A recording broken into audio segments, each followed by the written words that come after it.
Ooh, the man of tomorrow is here. The pod god. I actually had a friend call me that. That was pretty good. The pod god. I was like, well, all right. I'll take that. Anyway, a lot to get into in our weekly Q&A this week, and we will try to get to all of it. I'm not sure if we will. I actually just dropped off, just hinted at to people in the Sovereign Tech Telegram group. Hey, anybody got any, hot questions they want to get in? Feel free to get them in now. I'm recording as we speak. And, if they come in and they work, we'll rock them out right in this episode. So one of the benefits of being in, the Sovereign Tech Telegram group, no doubt. Of course, the real benefit, in my opinion, and especially for me, for the Sovereign Tech Telegram group is getting to interact with listeners. But not only that, like the conversations, and I know I keep saying this, but really you've got to be there and you've got to see them. The conversations happening. There's been a great conversation around artificial intelligence in the group in the past couple days, obviously playing off of the most recent episode of Sovereign Tech. And, I had a lot of people, I had quite a few emails, and actually some people reached out to me on Twitter in response to that. In fact, one of our questions is going to come from it, but it's not directly about artificial intelligence. But regardless, the comment came along, people saying that, wow, this idea that the internet is a singular living organism. They were kind of blown away, I guess. And I agree, even when I had first heard somebody initially talk about that, in that book, Web Awake, that I talked about, it didn't click. Like, it was like, but then, as time goes on and you realize what's happening, even for me, it's kind of a mind blowing thing. And, I had a lot of people saying, wow, Stallion, that was a really brilliant episode, et cetera, et cetera. And, here's the thing. So, and I appreciate, people complimenting and saying, whatever, I'm a genius, I'm brilliant, or something like that. I don't know that what I was laying out was that brilliant in that episode. And certainly it's going to be an ongoing conversation, one that we will have ongoing. We are going to talk more about AI, and so on, especially some of which based off of was laid out in the Telegram group. Of course, you can join that. Link is in the show notes for every fucking episode of anything that I do. Okay, to get into that Telegram group, go for it. You can be there and rock and roll. You can see it for yourself, and join in, please. I get it. I hear from, hell, even Ellen will say it, but look, all I've got, there are people far smarter than I am. Okay. All I've got is one, a very open mind. Okay. To all kinds of craziness, shall we say, all kinds of wild ideas. I have a very open mind, and I have, fortunately, a great knowledge of history. Okay. And those are, I have a lot of life experience, sure. And I like to think I have a pretty good ethical foundation, but I don't know if I'd even go there. Regardless, the two things that I have and that I bring to the table on Sovereign Tech are just that. Okay. I have a very open mind, and I really do. I know people think I take hard lines on things. No, they are hard lines based upon like an openness to alternatives to what is getting, pushed on us by Silicon Valley, or otherwise. But then also, a knowledge of history. And I think if you have those two things, you have an excellent foundation with which to encounter and engage any new information, anything new that comes your way. And it allows you, to be able to comment on a lot of things as well, especially not so much the open mind, but a good knowledge of history really allows for that. It's so important. It's really so important because, it's almost like what we were talking about with unstructured data, right? In that conversation where, your knowledge of history might, like this little tidbit, about history might not mean something now, But then suddenly more puzzle pieces get tossed in front of you. And eventually, this starts to come together. And those little tidbits of historical knowledge suddenly become very important that you didn't even realize when you first integrated them. So, yeah, if there's one thing, if you want to, how can I engage these ideas, what's going on in all of this right now? Like maybe the Golden Stallion does or something. Just have that great knowledge of history and have an open mind. That's always, I know people say that all the time, but let's be clear here. Most people don't, right? They think they do, but not really. When I say have an open mind, I mean, you've got to like really unchunk. You have to unlearn, to quote Yoda, I guess, you have to unlearn what you've learned. Okay. And have a genuine open mind that is capable of taking on different perspectives, that is capable of trying to get to objectivity and remove one's own subjectivity to a situation as much as that is possible. Okay. I'm not saying that that's 100% possible, but you've got to have a really, really fucking open mind. Okay. Now, some people might say to me, yeah, but Stallion, when Christians come at you, you call bullshit on them. Okay. I have friends that are Christians, dear friends that are Christians. I have lots of listeners who have been listening forever that are Christians. They know where I'm coming from. I get where they're coming from, and we all come together. And I mean, I've said this so many times. If you are on the side of absolute peace, we are on the same team. Okay. But, let's be clear here. For many, not all, but for many Christians, thinking that, maybe there is a God, that was not the side of that was not the perspective of open-mindedness, right? The opposite, actually. The idea that there is no God is really the more like that is the theory or the concept that requires the open mind to explore, not the other way around. So don't say that, well, I'm closed off and I'm an atheist, or I'm this and I'm closed off to all these, ideas. No. No, it's my ability to think that there are possibilities outside of those that is actually the open mind, right? Okay. So it's really important to, you've got to have an open mind to, and I'm going to end this point off with this, because how many times have you been told, have an open mind?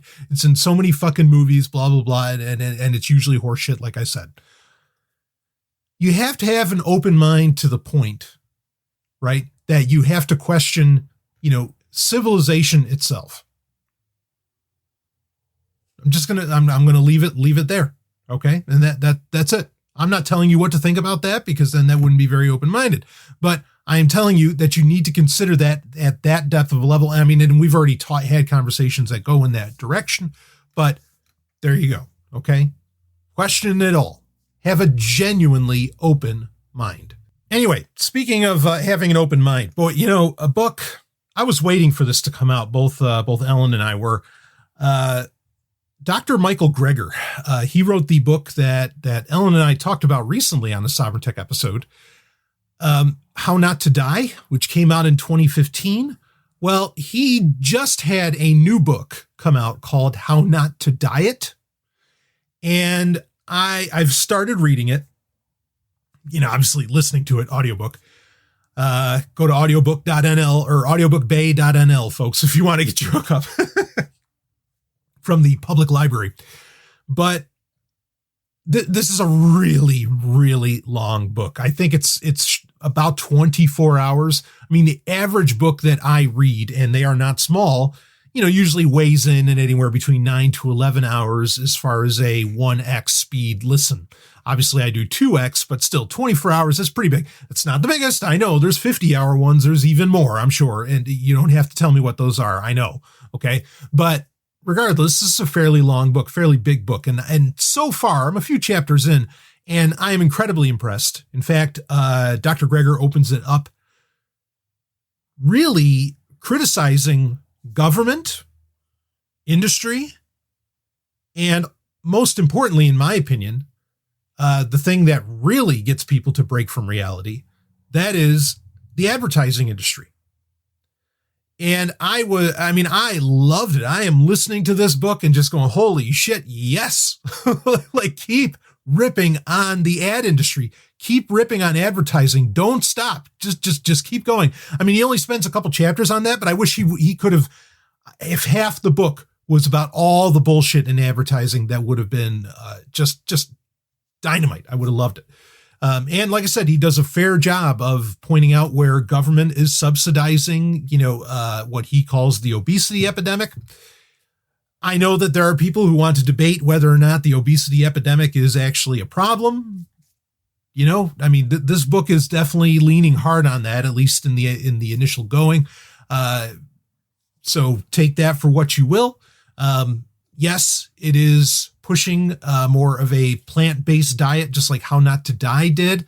But I think that this is a very, very worthwhile read, regardless of what your dietary structure is or fitness level and things like this. I think there's really powerful things to glean from it, if anything.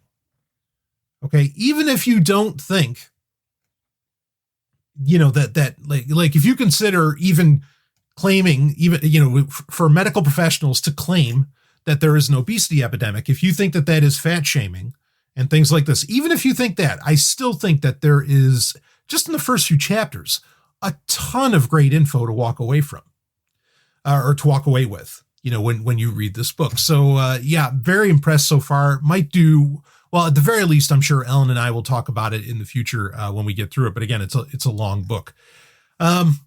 Speaking of something not so long, man, and I'm going to try not to spoil anything here. Okay. Picard, Star Trek Picard. So I think episode 5 just came out of that, and Ellen and I watched it last night, and we've been liking the show more or less the past 4 episodes, and then the 5th episode, and this had the return of 7 of 9, which everybody knew is in the trailers. It's not a spoiler. And I mean, we love that character. 7 of 9 is great. Last night's episode 5 was like the first one where we were like, that wasn't that great. Like that was that. And even Ellen, said, it's like, yeah, that's not Star Trek. Like these are people, I mean, and I want to have her on to talk about it as well. But she was basically saying, it felt like normal people, and it didn't feel like, people of the 24th century in this. And I think that's a fair thing to bring up. The idea that, and that's been a problem. And she, she caveated, she said it's way better than Discovery, but it's still not exactly feeling like Star Trek, even though we are enjoying it, or we had been enjoying it overall. And we've only got like 3 episodes left, because this is just an 8-episode season. We know we're getting a second season, but this is a little bit of a conversation to have here. Okay. And so I'll have it here, and then we've got great questions to get into, and a fucking amazing album of the week, which is probably going to be album of the year. I'm going to call that right now, that it'll probably be album of the year, because it's that good.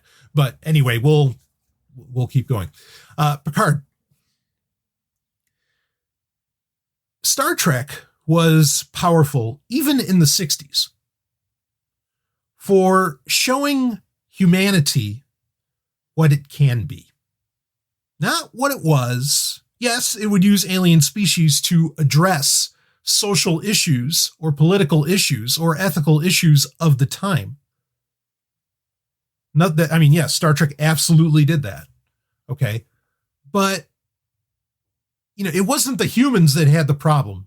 It would always be, or it wasn't the people of Earth or whatever, because sometimes it would be humans, but they'd be humans on other planets and stuff like this. It was a very clever way to sneak in really deep stuff that, again, I've said this for years. Star Trek is one of, if not the most subversive cultural force in history, perhaps next to the Bible. I mean, it's that subversive. And it was subversive because people didn't know that they were getting preached to. They didn't know that they were getting a learning, as they say, when they watched it. Now it's beating you over the head with messages. It's not clever writing, at all. Okay. I'm not necessarily saying some of it. I mean, it's not all bad writing either, but it's also not clever. Okay. But it's beating you over the head with the messaging. And because of that, it doesn't get to be the clever show, that Star Trek is known for. And we don't get to see, again, what humanity can be. And I mean, yeah, Picard's, the great captain, the great character and all this. And I'm not going to debate that for a second. But, and I know everybody knows who Captain Picard is, but I still feel like, no, the show's his fucking namesake. We need more of what makes Picard great in this. Like, we really need that. And I don't necessarily feel like we're getting that at all. It's also, so that's my biggest peeve. And it sounded like that might be Ellen's as well, even though I'll let her speak for herself in an upcoming review, maybe when season 1 is done. Is that, yeah, we don't get to, it's not something Star Trek didn't just you gotta understand, I've been watching Star Trek since I was 6. Like I remember when Fox was prepping for the fact, when Fox TV, not Fox News, when Fox, the television network, just started out in the 80s. Okay. I existed at a time before Fox was a network. All right. I was a little kid, but I existed. So when you create a new network, a new television network, cable, whatever, okay, a commonplace thing to do, especially back then, you do 2 things. Okay. One is that, you create very low budget, independent, homegrown shows. Okay. For example, Fox made Married with Children, which cost practically nothing, of course, which ended up being a brilliant fucking show, but cost practically nothing to make, right? Because it mostly took place, in the Bundy household, right? And maybe in a shoe store, but almost no budget whatsoever. And, they made actors out of that, people who were basically no-name actors at the time. Now, they're powerhouses as far as Hollywood goes, everybody involved. But regardless, so you do that. The other thing you do is that you buy syndicated programming. Now, syndicated programming doesn't really exist anymore, which is basically you sold to networks, you sold the right to air shows that got independently created by varying movie studios. Okay. In this case, with Star Trek, it was Paramount. Now, so in 1987, Fox started playing the original series of Star Trek to get everybody ready for what they knew. They bought, and not that Fox is the only one, but they bought the syndication package for the Next Generation, which was, admittedly, everybody freaking out about Picard and Discovery. The same shit was going on back then. I remember my dad was not a big fan of the Next Generation when it first came out. I mean, come end of season 2, he liked it. But it took a minute for people for it to grow on them. Okay. But I was there when Fox started playing the original series and when they picked up the Next Generation. Okay. I've been watching it since I was 6. I have loved Star Trek that long because I thought it was amazing. Not that I'm into censorship, but if I had a child, I wouldn't let them watch Picard for a fucking second. And that's the thing too. Not that I want there to be adult Star Trek. Okay. I think there is a place for that, but there's also, I wouldn't have them watch Discovery. Like there isn't any Star Trek and I don't want it to be cartoons either, because I know those are coming, right? In fact, Nickelodeon and some other networks are all getting bundled into CBS All Access now, which now makes sense why there are going to be Star Trek shows on Nickelodeon. There are going to be cartoons getting made for Nickelodeon. Well, it's all under one umbrella. But anyway, this is part of the whole Viacom deal, I guess. I didn't need a cartoon, even though the animated series of Star Trek was great. I didn't need a cartoon. Star Trek The Next Generation, Star Trek the original series, even when they dealt with adult stuff, and there's plenty in there, somehow still worked and was viable and interesting for a 6-year-old to a 60-year-old, like say my grandfather at the time or something, because it wasn't showing humans of the day. It was showing humans as they could be. Whether or not they should be that way, everybody's got a different opinion on, but how they could be. And so it could appeal to everyone because they weren't acting like modern day assholes. And we had plenty of those in 1987, just as we do today. And that's, to me, that seems like is what's missing. Is I want the characters I want the Star Trek that shows what we can be, and don't say, well, Discovery was all about humans figuring out how to be, the people that we know of in Kirk's time and in Picard's time and everything. No, because you know what? The people in Discovery act 10 times worse than the people in Enterprise. The people in Enterprise are infinitely more ethical and, dare I say, mature and fucking grown up than the idiots. Than the characters in Discovery. Just doesn't fly. I'll keep watching it. I'm going to watch season 3 of Discovery just because, I'm into torture. But fuck, it's so bad. And it's everything. It's more, in my opinion, like I keep seeing so much in this show that is influenced by Game of Thrones. And man, did that Game of Thrones is really the problem. That is really, really the problem. And the idea that somehow Star Trek has to think, or that CBS thinks that to create a great show, you have to, or that is in some kind of fantastical setting, that you have to mimic Game of Thrones. I mean, it's just pure stupidity. But I digress. Yeah, I mean, even that book, which led to that huge conversation around AI in episode 362 of Sovereign Tech, the Picard book, something that rubbed me wrong in it. And look, I swear like a fucking sailor. Okay. I mean, I swear all the time, not just on the podcast, in real life. I mean, I use the most despicable terms that you could imagine, and I do so with a smile on my face. And it's becoming clear in modern Star Trek that now, saying fuck and using a lot of swear words and everything, that's par for the course. Like it's what they do. And it's fine. I don't mind it so much, but a thought occurred to me because in the Picard novel, like people are swearing, humans are swearing right and left. And it's like, wait, what the fuck? Like when did this become a thing, especially not just in Kirk's time, but in the 24th century, right?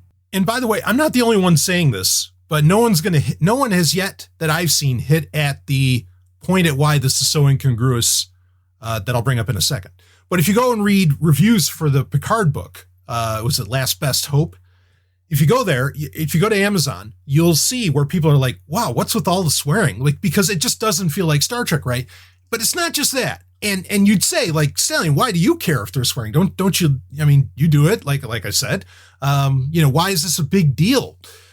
Well, the thing is that if you remember a certain movie, in fact, it's the second or third still highest grossing Star Trek film of all time, that being Star Trek 4, universally loved. I mean, people just love that movie. I do too. Star Trek 4, The Voyage Home from, was that 87?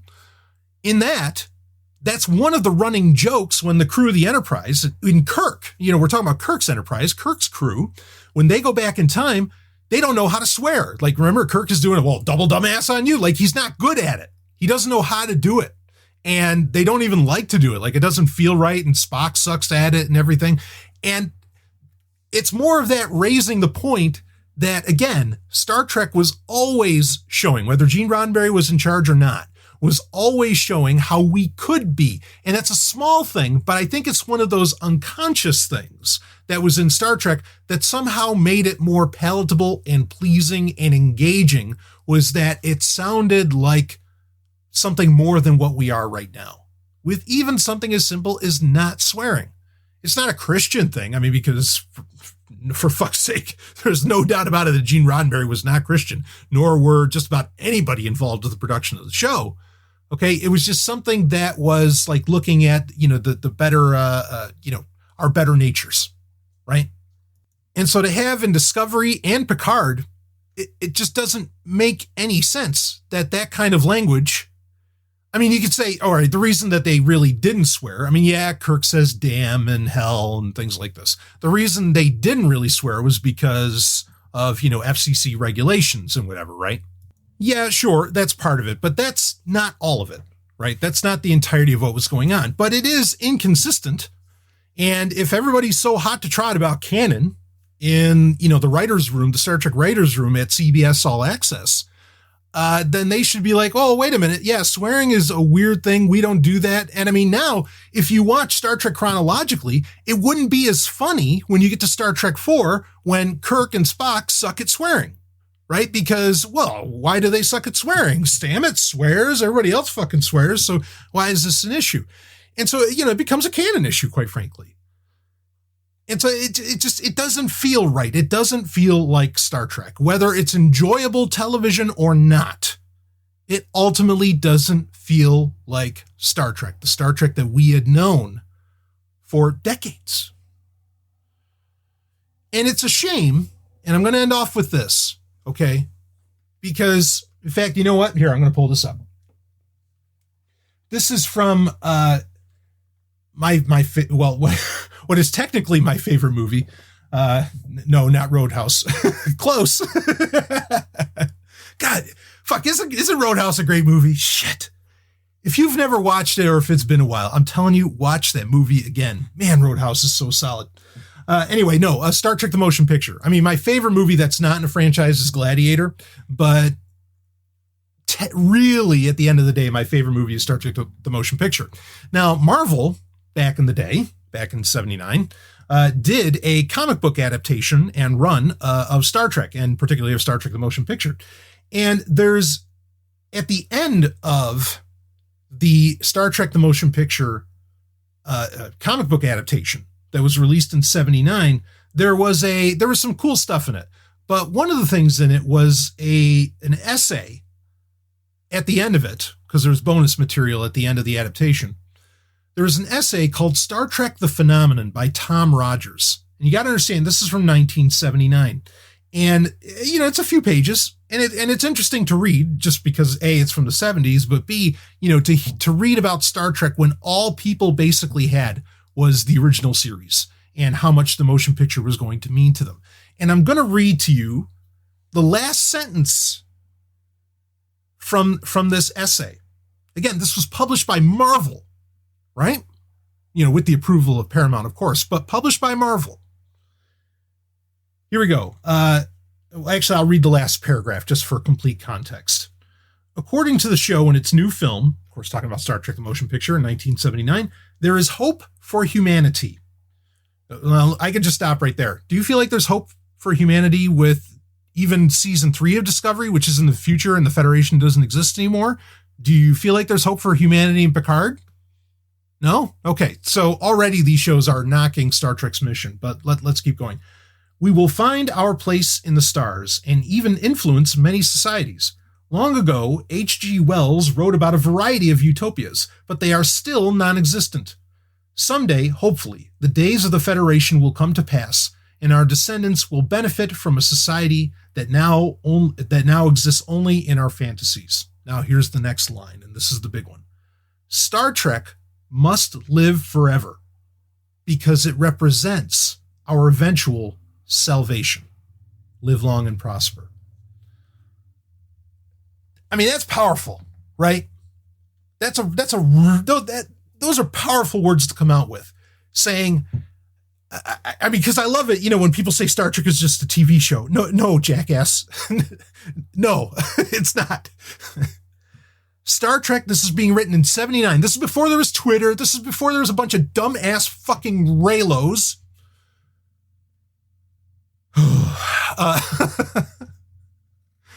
And people who just so self-identified with fandom to the point that they don't have an actual intrinsic identity. They've bought into this shit hook, line, and sinker, and that battleground is something worth talking about because it is a battleground. I'll explain what I mean about that in a second. Okay. So this is before all of that. All right. These, to some degree, this is representative of what I want to end off with as well. But point being, this is before that kind of fan existed like we have today. And you have this guy professionally putting out in a comic book, Star Trek must live forever because it represents our eventual salvation.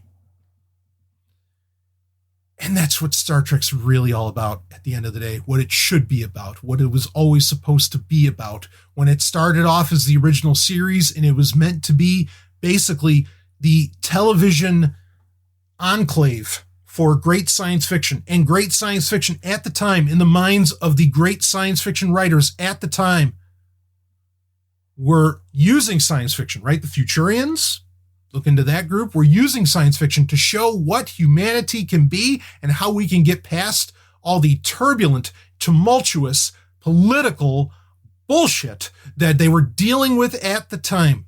When Star Trek was just meant to be that, and that's what it was meant to be. It was not meant to be campy popcorn, yay fun, sit around the television, ooh, wasn't that kooky and his ears are funny. That is not what it was meant to be. It was meant to be so much more.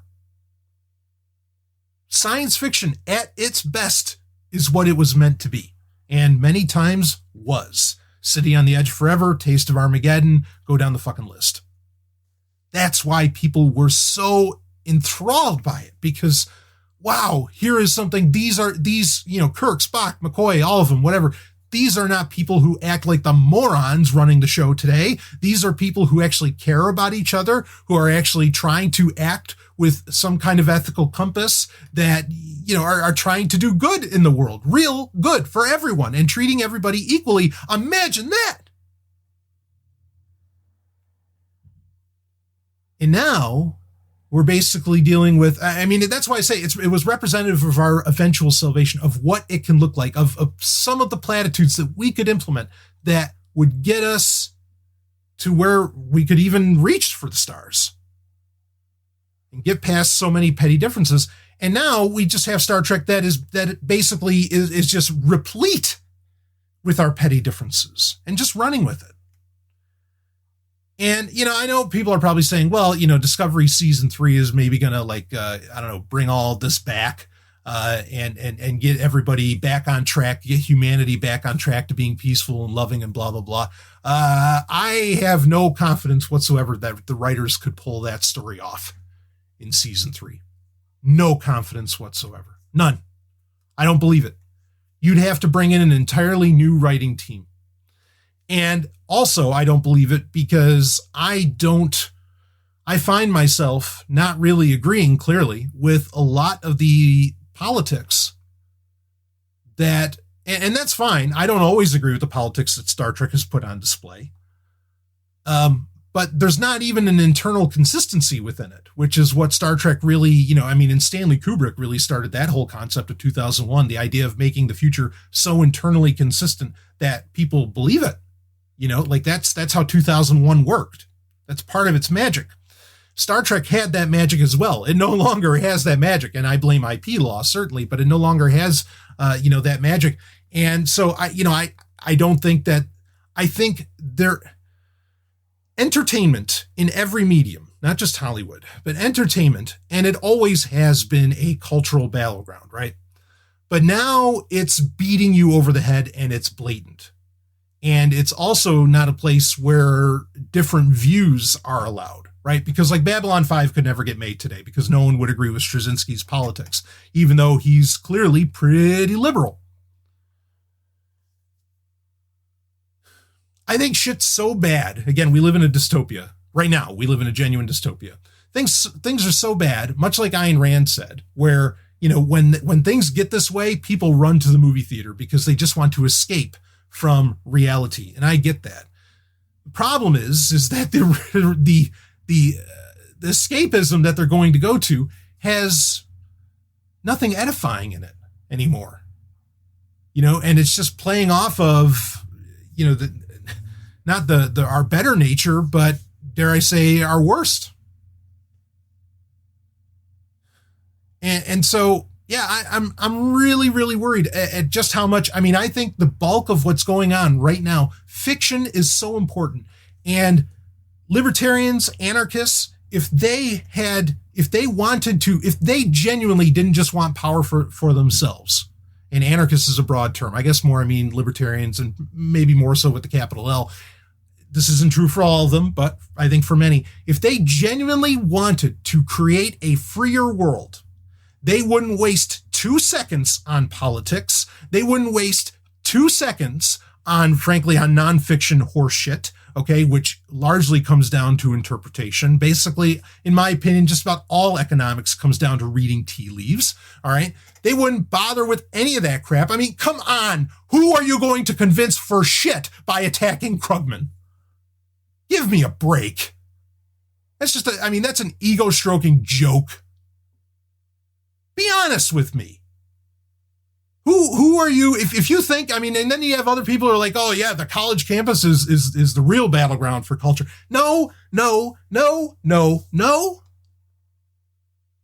And even if you think that way, what, you think you're going to convince some fucking college students by going after Paul Krugman? They don't have a fucking clue who he is. If you want to create a better world, a freer world, if you want to make pockets of where you can be remotely happy and free, whatever that means for you, personal freedom, right? I am telling you, the place to do that is fiction. It's why people even like me who aren't even a fan can quote Ayn Rand, because she owned ass in fiction. Doesn't matter if you think she's a good writer or not. She did the job, right? Why are people still talking about Asimov? Why are they still talking about this and that, blah, blah, blah? They're not talking about Carl Menger. There is an if there were a battle for freedom, it is happening right now in entertainment, in fiction. If you wanted to put your efforts somewhere, take all that stupid, super PAC money or whatever bullshit you're putting together and put it into hiring authors that can write stuff that is representative, to quote that Star Trek essay, that is representative of our eventual salvation. Do that. Hey, I love writing fiction. Okay, I don't have the time or the resources to make it happen. And I'm not saying that people need to fund me to do it. I'm just saying, I don't care. Whoever wants to do it, please, if you've got it, if you've got the resources, if you can somehow convince these morons that are funding dumbass podcasts and political action committees and whatever else, if you can convince them, hey, I think we should be putting our money towards funding people that can write great fucking fiction, or we should go and spend 20 million on creating an anime that has, I don't care if it's anarcho-capitalist. Take your fucking pick of it. I don't give a shit. Just put something else out there than the status drivel that is getting poured onto people, even in Star Trek today. Do something else. Do something that will actually work. I guarantee you it'll work. And even if it takes 50 years, fine. Because the dumb ass books that you wrote 50 years ago that somehow you think are these great fucking economic texts are doing nothing for nobody. Nobody cares. Entertainment, art is something that lasts forever when it's done great. Fund that. Put energies towards that. Stop the horse shit. Politics will get you nowhere. Everybody forgets everything that every fucking politician has done. They really do. They don't care. And people right now, believe me, why are they so hot and bothered about Marvel movies? Why are they so nuts about Game of Thrones? Why are they, I love Star Trek today, blah, blah, blah. Why? Because they just want to have something that they can run to where it feels like maybe they have a voice, or where, something is being done, because nothing is being done in the real world overall. And it's not because people are going for escapism, okay? It's because you can't influence things through, you cannot disempower domination structures that exist, governments, etc., by somehow feeding that power by working within it. You can't shut down McDonald's by going to work for McDonald's. You can sidestep all this crap, okay? You know what gets people to stop going to McDonald's? Writing books, I don't know, something like Dr. Greger wrote, like, How Not to Die. That shuts down McDonald's. That shuts down varying infrastructures that are not healthy to the human condition. Stop! I don't know how, and you say, well, it's not zero sum. No, it must be zero sum because I don't see anybody writing great, and getting a push from apparently people that have some kind of voice. Really, they don't have a voice. It's just a fucking circle jerk. I will be the first one to support you putting out great entertainment that has a message that is about personal freedom. I will do it for free, but it better be fucking good. And don't say, well, that's subjective. No. No, there are grammar rules. Okay. There are certain aspects of art that is objective. I'm not saying it all is, but there are certain objective aspects to art.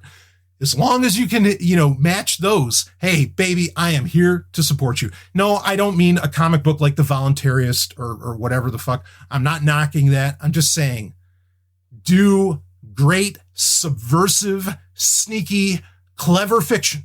And I don't care what form, what medium it takes, and you have my support.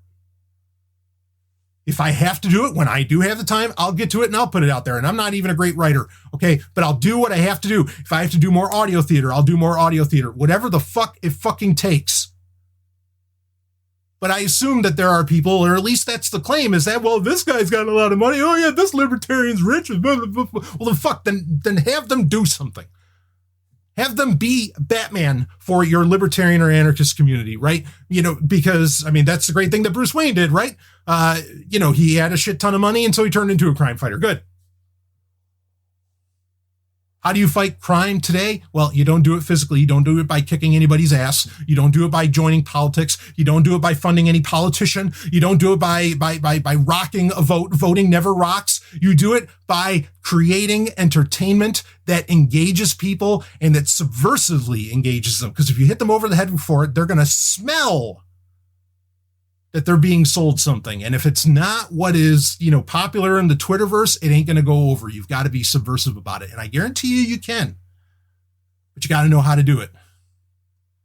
Anyway, fuck. I did not intend on spending this much time on this subject. I have other things I want to get into, but it is really important that ultimately freedom has always come down to a culture war. It was true with slavery. It didn't take a war in Europe to end slavery, okay? Or it didn't take a physical war. It didn't take a civil war. It just became distasteful culturally. You do, the spreading of information. And today, fiction is that is the de jour of that, okay? That's how it gets done. It's been that way for a while. Do that. That's how you get more freedom. You have to change the culture. Changing laws, bothering with laws, any of that crap, it's not going to do a fucking thing. Anyway, let's try and get into a couple questions here. In fact, this is one that came into me via Twitter. Someone direct messaged me, and this actually proves my point. Everything I was just saying, this proves. Here it is. This is the question.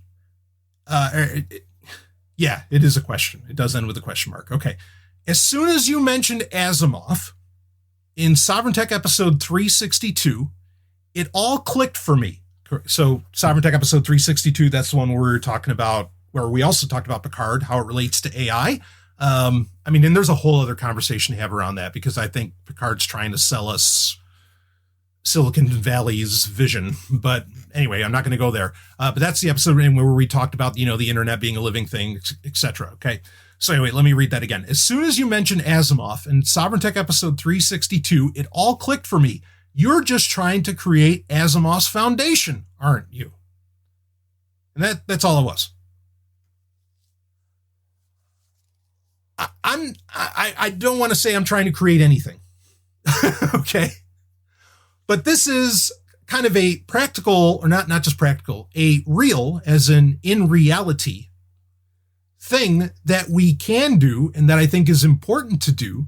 Because, so for those that don't know, look, just go to Wikipedia. Basically, the Foundation, all right, I'll try and be quick about this.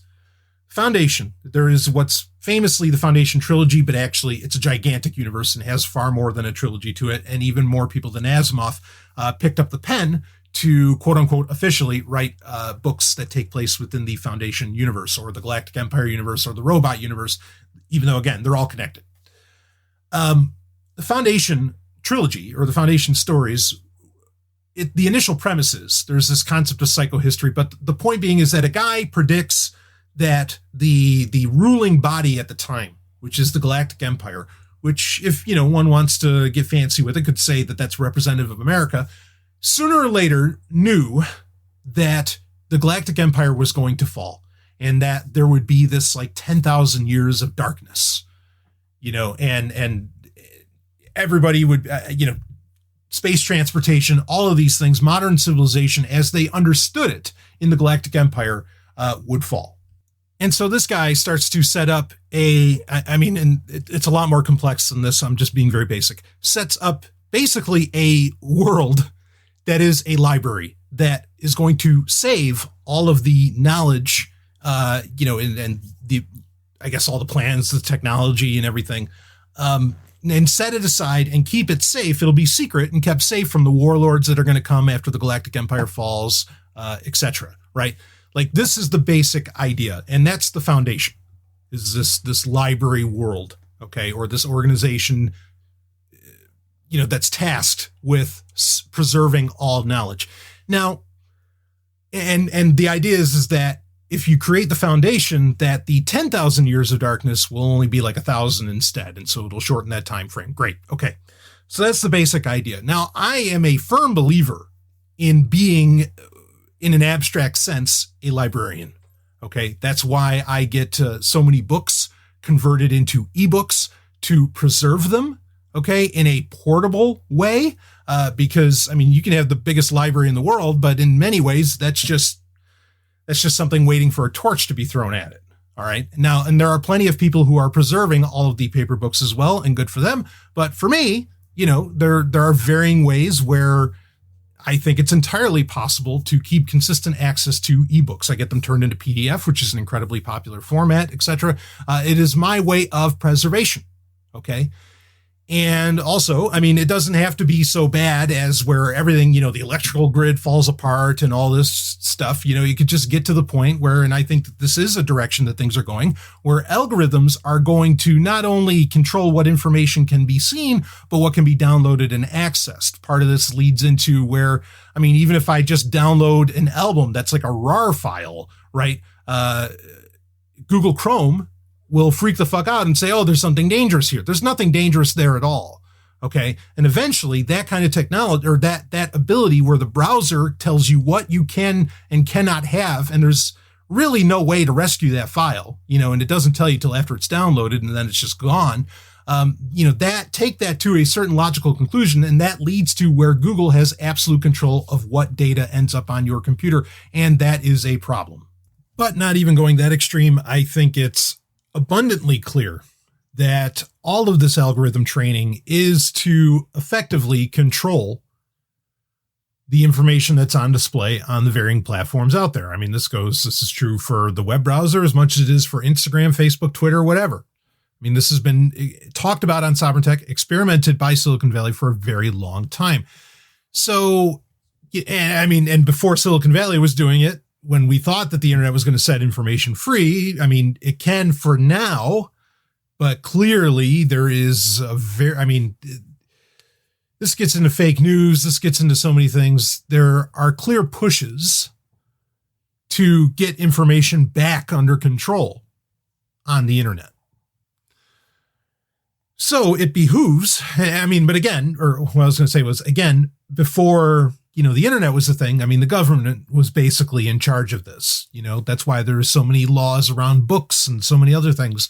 It's all about trying to control the spread of information, right?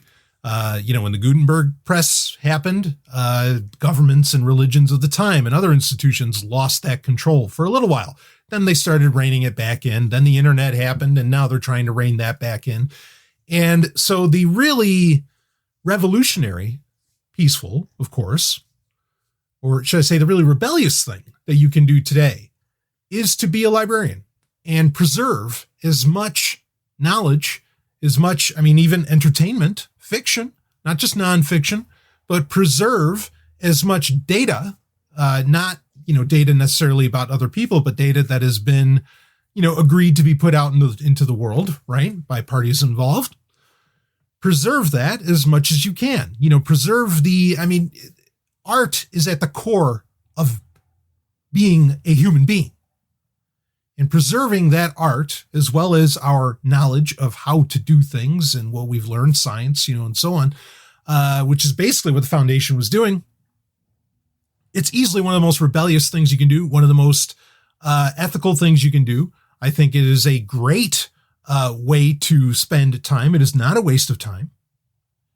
And you get to learn from everything that you're collecting, as much as you can take in. Now, certainly I'm the kind of person who also, it's kind of a creative process, right? Because I definitely live by the maxim of create more than you consume. But this is in its own way a creation. Like I like to record audiobooks. That is, while it's not a book that I wrote, it is a way of freeing information. It is a way of creating and not so much consuming, right? It's okay to consume, just you want to create more than you consume. It's just at the heart of who we are. So yeah, the idea that I've been trying to create the foundation with everything I've espoused on Sovereign Tech. I'm trying to get people to get into having local data again, having their own data, having access to it, or at least supporting where, we have more pockets where we individually collect data and things like this. Yeah, absolutely. Something that is parallel off to the side. Doesn't even have to be as extreme as an intentional community, but just living off to the side and outside of all of the bullshit that's going on, in what I guess you could call the main civilization or the main society, right? Or the primary society, and just being outside of that, being outside of the first realm, right? You ever hear that second realm? Like same concept. So yeah, wanting to build a foundation. If I inspire people to do things along those lines, great. I'm not saying I'm trying to do anything, too formal. I'm not that kind of guy, but yeah, I can get behind that. Gather ye rosebuds while ye may, right? So if that's what you get out of listening to Sovereign Tech, that's a great message to take away from Sovereign Tech overall. I don't know how long you've been listening, but I'm glad if you think that that's a message. That's a message I support, and sure, I try to do myself. That's why I don't do Spotify. That's why I collect all the music. I want all of the music because, again, a lot of those just the music streaming services, just like Netflix, where Netflix would lose movies or TV shows over time, these music services will lose albums like just out of nowhere, and suddenly they're not available anymore. Amazon will lose books, ebooks, because they'll lose the rights to them, and they'll go so far as to rip them off of your Kindle, right? So I don't trust any of these streaming services. The things I care about, the things I am passionate about, and that inspire me to create, right? Which one could argue that's the ultimate goal of art, is to inspire you to go out into the world and do something. I want to make sure I always have access to. And the system is clearly set up to where I can't count on the system. I can't count on Silicon Valley. I can't count on streaming services. I sure as fuck am not going to count on Alexa, Google Home, or go down whatever, to be able to tell me anything that's remotely the truth or interesting. So it behooves us to store all of this up as a rebellious act, as an expression of personal freedom. It really does. And again, it's totally worthwhile. In my opinion, to do.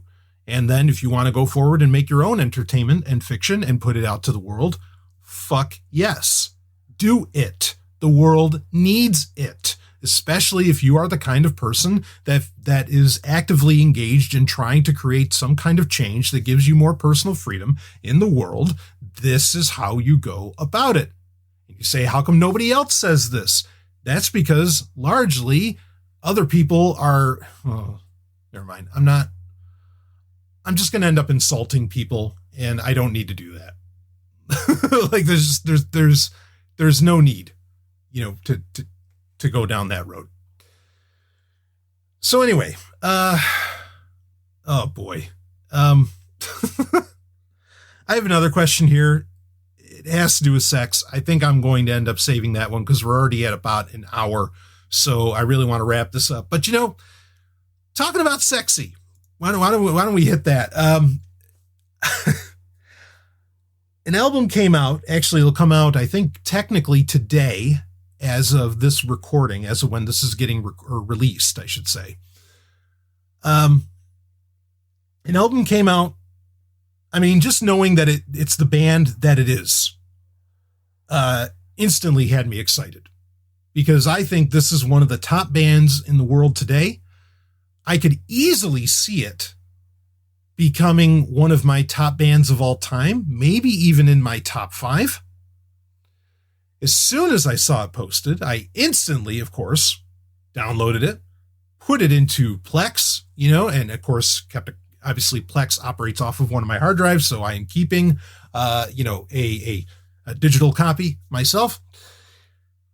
And I mean, just started listening to it, and man, my fist was instantly pumping. And, I don't care how you interpret that phrase, because I'm sure I was doing both. I think I had one fist on my dick and the other one was just raised in the air. Like, fuck yeah.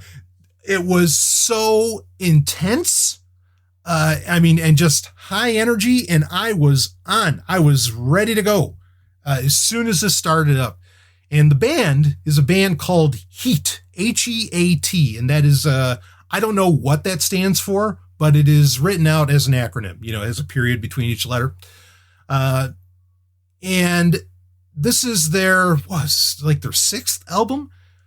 I've been a huge fan of this band. In fact, their last album, which was Into the Great Unknown, that came out. When did that come out? That was 2017. That was album of the year for 2017. And I'm pretty sure this album, which is just titled H.E.A.T 2 with Roman numerals 2, this is going to take the album of 2020. This is a perfect album. I mean, now let's compare. Last year's album of the year, 2019, was Beast in Black's From Hell with Love. Now, if you ask me which one's better between H.E.A.T 2 and From Hell with Love, ouch. That's a tough pick. I think I'd probably edge it out to From Hell with Love, but granted, Beast in Black only has 2 albums. H.E.A.T has 6 or 7. Okay. So, he has a longer track record as far as delivering the goods, and man, every album they do, they are so good. I don't know how. Like, I get it that melodic rock is not in vogue, and it hasn't been in vogue in America for decades. Thanks, Nirvana, you asshats. But whether melodic rock's a big deal or not, I don't know how H.E.A.T is not one of the biggest bands in the world. Just like Amaranth. Actually, I had a Sovereign Tech listener email me about the new Amaranth song, and they have an album come out in 2020, but the new song, Do or Die, phenomenal song. I knew they had an album coming out this year. I'm actually seeing them on tour. Ellen and I will be seeing them this year, which is really exciting. In fact, they have Battle Beast opening up for them, which, I mean, talk about fucking high energy. That show, you're not going to be able to walk after that show, and no one's going to even touch you. It's fucking awesome. But really, I don't know how bands like Amaranth and H.E.A.T, how they're not like the biggest things in the world. I mean, I know they're fairly big for what they are, but H.E.A.T is so solid. I mean, there's just not a bad album, and they have so many great songs. But H.E.A.T 2 opens right up with a song, Rock Your Body, pure H.E.A.T. I mean, it's pure intensity. Phenomenal. Dangerous Ground, Come Clean, Victory, We Are Gods. I love that song, We Are Gods. Phenomenal. Adrenaline, aptly named. One by One, Nothing to Say, Heaven Must Have Won an Angel, Under the Gun, Rise. I mean, you got 11 tracks here, and it's track for track. It is absolutely track for track. There's not a weak song in the bunch. There is a ballad in there that slows it down a little bit, but it's okay. It feels good. And yeah, this is a masterpiece of a fucking album. I'll say it now. Other than maybe Amaranth could unseat this, but Amaranth would have to deliver something pretty fucking amazing. Not to say they can't, they can. I mean, Elise Ritt is just, she's one of the best. In the work they're doing with Arch Enemy now. Oh, fuck. Anyway, or not that they're, yeah. Anyway, Arch Enemy, another great band to check out, but that's not where I meant to go with that. He is probably the best, most consistent band to come out in the past decade. They're that good. I mean, I have no problem making that claim that they are. I mean, if Beast in Black were 5 albums deep now, maybe I'd give that honor to Beast in Black. But no, I got to give to H.E.A.T. This is the best, if you want to call them a modern band. I mean, 6 albums deep, I don't know. But if you want to call them a modern band, then this is the best thing going as far as modern bands. I mean, that have some track record. Amazing. I mean, right from that opening song, Rock Your Body, just kicks your ass. Just totally kicks your ass. And great melodic rock. I mean, you just feel good listening to it. It's sexy. It's got all the right hooks. I mean, this is my kind of music, baby. This is the real fucking deal. And I mean, 2020 has already had some great stuff come out. In fact, oh hell, I didn't even get to it here. I'll get to it at some point during a Q&A. But one of our albums of the week is going to be Demons and Wizards came out with a 3rd album. Yes! I didn't even see that coming. I should have, considering they did those remasters of their first 2 in 2019. But that another dynamite album. There's just so much great shit that has just come out in the past couple weeks. Man, musically, what a time to be alive. Don't let Spotify tell you what to fucking listen to. Get on this shit. Check out H.E.A.T 2. Awesome album. Just pure dynamite. You got to try it out. So, okay. That's it. I'm going to wrap this one up here. Actually had somebody in the Telegram group bring up a great question, a great point of conversation that I think is so important. It has to do with tech and how to survive a pandemic. I think it's such a great question, such a great conversation to be had around that. That might even be in a Sovereign Tech Prime. That might be our next Sovereign Tech Prime episode, our main Sovereign Tech episode, because that is, with coronavirus, or is that what they call it, right? With all that going on, I mean, that is a conversation to be had. Also, that plays in nicely, kind of like how we're talking about, hey, is Sovereign Tech really just trying to build the foundation or foundations? Maybe, right? And so this would play well into that. And it's something actually I've been thinking about a lot recently too, because again, we do live in a dystopia. I think that's a very worthwhile conversation to have. I know he also asked because of my military background, which had a lot to do actually with, some of this, some of that subject. So yeah, I want to get into that. So that is coming, and got some other great questions that I want to get into. Feel free to send questions in the Telegram group. And also feel free to send them, email me, bbs@sovereigntech.com, or you can get them in on Twitter as others have. And honored as always to have you as patrons, and we'll wrap this one up, and I will see all of you, on the other side.